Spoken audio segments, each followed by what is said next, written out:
Well, it's a big day for the country's political future as 5 states hold primary elections today. Polls have officially opened in Georgia, a state where former President Trump has campaigned heavily against those who refuse to support his efforts to challenge the 2020 election results, including incumbent Governor Brian Kemp, who is seeking re-election. Now, Trump has endorsed his opponent, former Georgia Senator David Perdue. All right, so CBS News senior White House and political correspondent Ed O'Keefe is following all the latest from Atlanta and joins us now. Good to see you, Ed. Remind us why the former president is targeting Kemp. And, how has his influence factored into this race? I mean, Kemp is a pretty legit conservative himself. So I don't know how much of an influence the president's having right now. If you believe the polls, Anne Marie, you should. They're pretty good ones.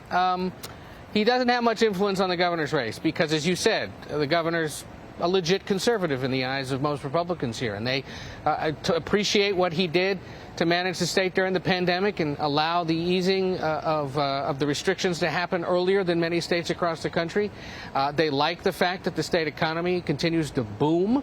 Just in the last few days on his trip to Asia, the president announcing that Hyundai, for example, is going to open a big electric vehicle plant in Savannah. That's a huge win for this state and its economy that has grown under the governor's leadership.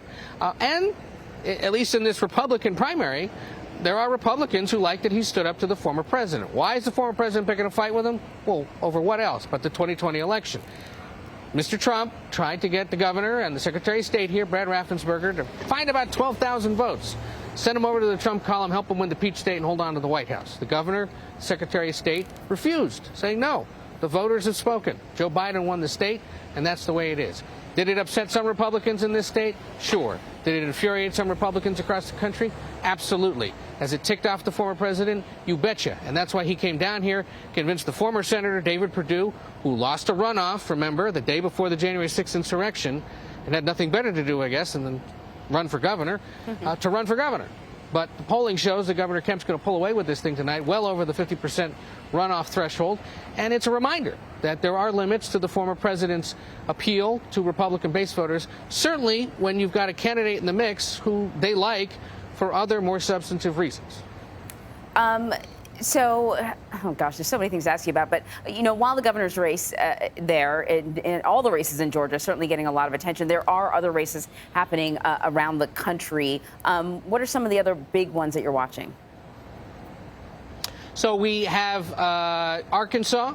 There are 5 states holding contests today. The other big one to watch, few others, Arkansas is having a quick Republican primary, because Sarah Huckabee Sanders, the former White House press secretary, former star of daytime CBS News streaming with the Trump daily press briefings, is running for governor and is going to, in essence, cakewalk her way back into the governor's mansion where she used to live with the Huckabee family when her father was governor back in the day.